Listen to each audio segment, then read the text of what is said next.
집안 사정이라든지 오픈하면은 그래도 좀 사람들이 나를 배려해주고 그렇지 않을까? 그러니까 물론 사람들이 그 이야기를 듣는 동안에는 뭔가 하나라도 챙겨주고 싶고 뭐 이런 측은지심이 드는 것도 네네. 사실이에요. 네. 사람들이 그렇게 못되진 않았어요. 그렇게까지. 근데 그렇기는 한데 어떤 시점에서 단점으로 작용을 할지 알 수 없는 게 또 사회생활이기도 하거든요. 네. 남인숙 작가님과 지금 이야기 나누고 있는데요. 사실 이 사회생활도 하다 보면은 또 이런저런 얘기들을 또 이렇게 하게 됩니다. 근데 이제 뭐 아주 친한 사이가 아니더라도 내 얘기를 또 이렇게 터놓고 얘기할 때도 있고 또 어떨 때는 막 정말 속 깊은 얘기, 뭐 비밀도 얘기하기도 하는데 이 사회생활 하면서 어떤 뭐 나의 얘기 이걸 좀 어디까지 오픈을 해야 될지 뭐 이런 것들도 한번 좀 얘기해 주시면 좋을 것 같아요. 이거를요 너무 숨기고 얘기를 안 하면은 사람이 약간 음흉해 보인다고 하는 네. 이런 게 있고 너무 차갑고 그렇죠. 네. 그러니까 너무 좀 사람이 어렵다. 친근감을 못 느끼고 그럴 수가 있거든요. 네, 네. 그래서 적당히 어느 정도까지는 오픈을 하는 선을 미리 정해두는 게 네. 좋겠더라고요. 네. 그럼 혹시 이게 뭐 어떤 뭐 기준 같은 게 좀 그래도 좀 이해하기 쉽게 뭐 어떤 뭐 사례라든지 뭐 이런 거 있을까요? 뭐 예를 들어 뭐 내가 예전에 무슨 뭐 별명이 뭐였다. 아니면 뭐 내가 예전에 무슨 뭐 고생을 뭐 했다. 뭐 이런 얘기는 뭐 괜찮을까요? 아니면 뭐 내 옛날 뭐 연애 얘기 막 이런 것들은 조금 좀 위험할 수 있을 것 같기도 하고. 어떤 뭐 그런 뭐 기준 같은 게 좀 있을까요? 사람마다 그게 굉장히 다르잖아요. 근데 그 얘기를 하면 될 것 같아요. 이 사람의 친구나 아니면 그러니까 내가 모르는 이 사람의 친구나 지인이나 아니면은 그 사람의 남편이나 아니면은 부인이나 이 사람이 그 얘기를 들어도 내 마음에 상관이 없는가? 이 사람을 통해서 무언가 전달돼도 괜찮을까? 예, 그러니까 내가 모르는 사람한테라도 얼마든지 들어갈 수 있거든요. 네. 그 부부간에들 얘기 많이 해요. 네. 내 회사에 어떠어떠한 사람이 있는데 그 사람이 전 남자친구가 글쎄 누구누구였대. 뭐 이런 얘기들 다 하거든요, 사실. 네. 근데 그렇게 해도 괜찮은가? 한번 생각을 해보시면 좋을 것 같아요. 아, 이게 보면은 그 회사 동료나 뭐 이렇게 지인분의 배우자들 만났을 때 얘기 정말 많이 들었어요 할 때 있잖아요. 근데 진짜 얘기 많이 들은 경우도 있잖아요. 이 사람이 얘기하는 거 다 전달하는 경우도 있거든요. 그러니까 그런 것들까지 해도 괜찮은지 한마디로 내가 말한 거는 다 퍼질 것이다. 라고 생각하면 되는 거군요. 네. 그 안에서 좀 결정하면 되겠다. 그러면은 이런 얘기들은 절대 하면 안 된다. 뭐 이런 것도 있을까요? 이런 주제만큼은 절대 남에게 그렇게 쉽게 얘기하면 안 된다. 이런 것들. 그러니까 저 같은 경우는 그 집안 사정이라든지 그런 것들을 우리가 오픈하면은 그래도 좀 사람들이 나를 배려해주고 그렇지 않을까? 뭐 이런 것들 있잖아요. 네네. 나의 뭐 약점이라든지 그런 네네. 것들.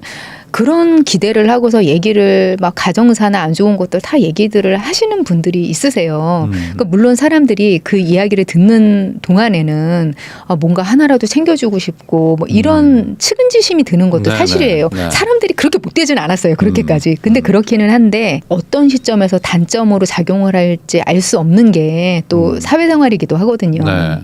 그렇기 때문에 우리는 무언가 중요한 일을 맡기려고 하는데 이 사람이 그 일 때문에 이걸 잘 수행할 수 없을 가능성이 있을지도 몰라라고 하면 이 사람을 배제할 수도 있는 거예요. 네. 저 사람 뭐 부모님이 너무 뭐 양쪽 다 힘들어서 다 수발해야 된다고 하지 않았어? 그러면 이 일을 할 때 너무 힘에 부치지 않을까? 그러면서 그냥 리스트에서 제외를 한다든지. 네. 그러니까 이런 거를 배제할 수가 없다는 거예요. 그러니까 이게 그 나도 모르게 무심코 얘기한 것들이 사실은 이 사회생활이기 때문에 어찌 보면 그게 나한테 어떻게 들어올지도 모르니까 나의 약간 약점 같은 거 가능하면 좀 아예 얘기를 안 하는 게 좋겠다. 이렇게 볼 수 있겠네요. 그러면 또 이런 게 있지 않습니까? 또 그 어떤 대화를 하다 보면은 그 사람이 뭔가 좀 안타깝기도 하고 아까 말한 측은지심도 생겨가지고 나도 모르게 좀 이렇게 조언도 하고 뭐 충고도 하는 경우들도 있는데 이 조언이나 충고 때문에 또 싸우고 또 멀어지기도 하잖아요. 이 조언이나 충고 해도 되는지 하면 뭐 어디까지 해야 되는지 이런 것도 좀 있을까요?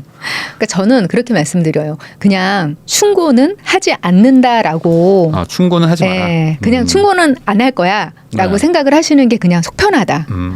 그게 안전하다. 네. 예, 이렇게 얘기를 하는 거죠.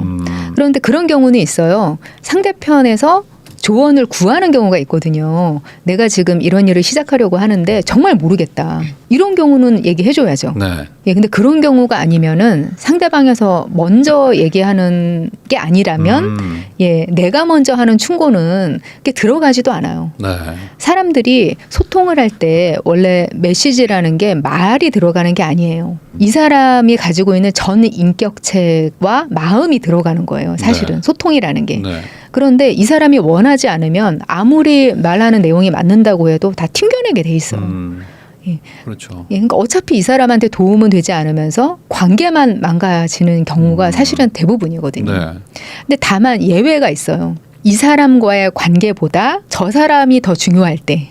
그러니까 이 사람이 이것 때문에 그냥 내 곁을 떠나는 것보다 이 사람의 네. 안전이 더 걱정되라는. 네, 네, 네. 그냥 다시는 안 봐도 되는데 얘가 무사했으면 좋겠어.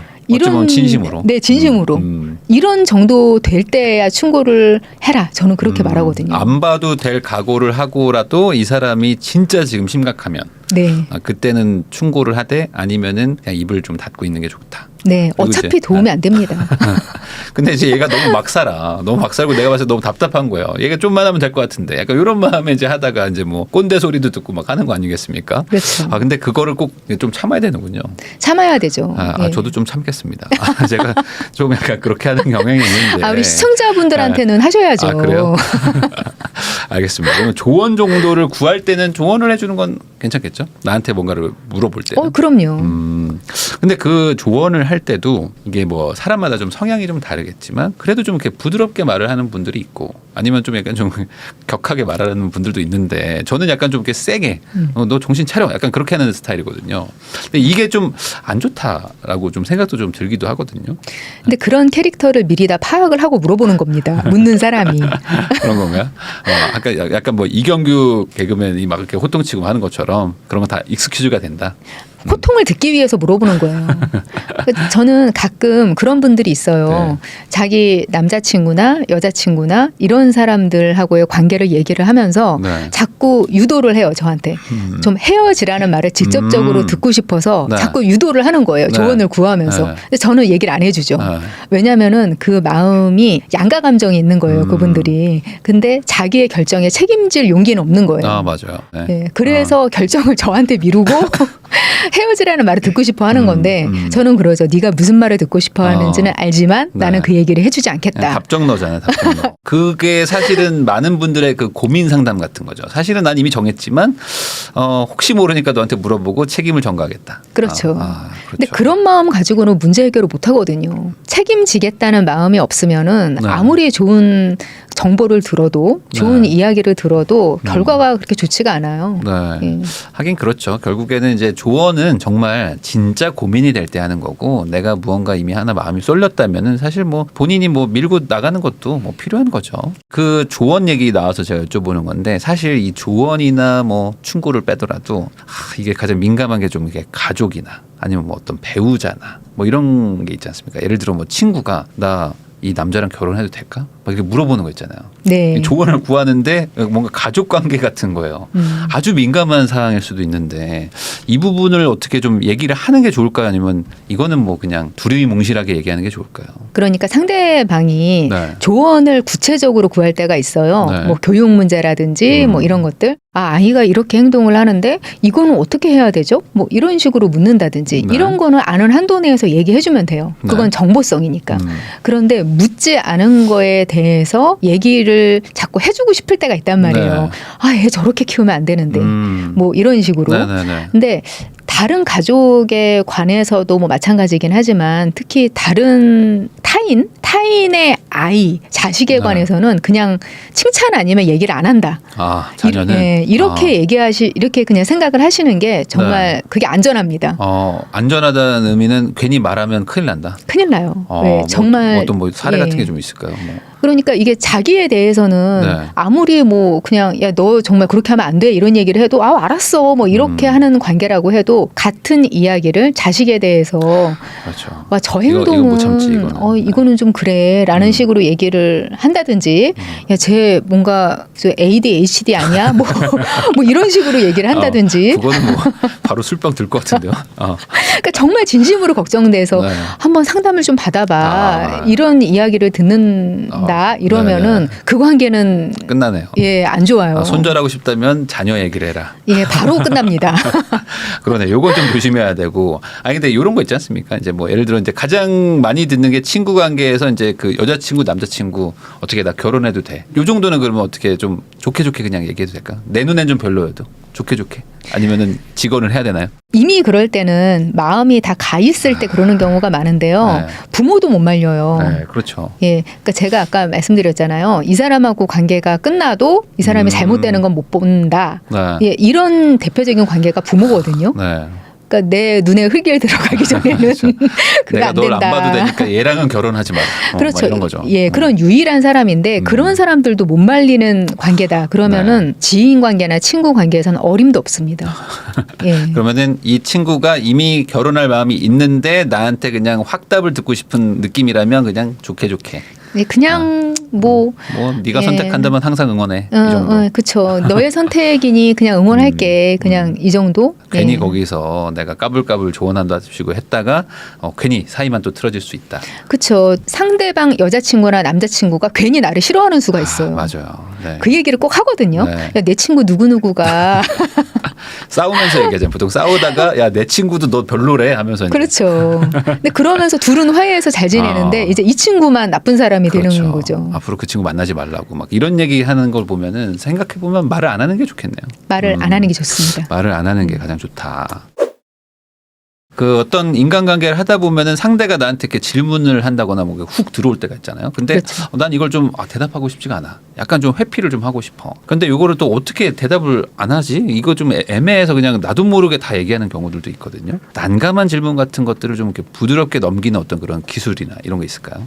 예, 몇 가지가 있는데요. 몇 가지가 있습니까? 그러니까 일단은 구체적인 숫자를 얘기를 안 한다. 그러니까 누군가 만약에 부인님 재산이 얼마나 되세요? 맞아. 이런 얘기 많이 하죠. 라고 물어본다. 이러면은 만약에 100억 5천만 원이 있다. 이런 식으로 뭔가 이야기를 한다든지 아니면은 월세로 한 달에 5천만 원 들어온다. 네. 이런 식으로 구체적으로 얘기를 하는 거하고 네.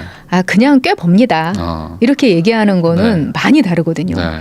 짐작은 많이들 할 거예요. 분명히 이 정도면은 많이 벌 거야, 저 사람은. 이렇게 생각을 할 때는 그냥 막연하게 부럽기도 하고 뭐 그렇겠지라고 생각을 했다가 갑자기 월세로 5천만 원 들어온다. 이런 얘기를 하면은 주변 사람들이 한턱 내.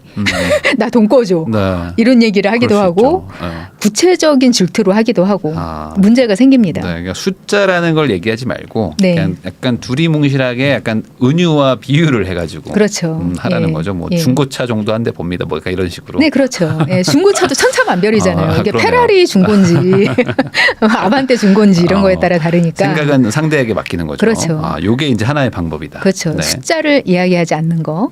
그리고 또 하나는 농담. 네. 이 농담하고 이렇게 흐리게 말하는 거 두 가지를 결합을 하면은 네. 얼추 다 넘어갑니다. 농담으로 예. 한 5천억 정도 있습니다. 뭐 이렇게.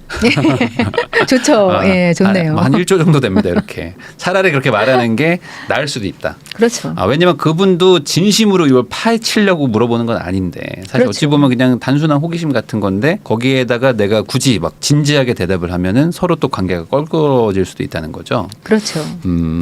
그리고 어떤 사람들은 구체적으로 이야기하는 걸 또 꺼려하지 않는 사람들도 있기는 해요. 네. 그러니까 그런 사람이 아닐까 해서 한번 물어보는 건데, 진짜 얘기하네? 네. 이럴 수도 있거든요. 그렇죠. 그리고 그 얘기는 분명히 퍼져나갈 것이다. 그것까지 분명히. 또 감안을 해가지고 그렇죠. 굳이 내가 말해주지 않아도 되는 사이면은 말하지 않는 게 좋다. 그렇죠. 이게 사실 사람의 어떤 관계는 다 말 때문에 그리고 또 말 실수가 또 이제 다 이런 문제를 만드는 것 같은데 결국에 내가 잘 조심을 해야 되는 거 그게 아닌가라는 생각도 계속 드네요.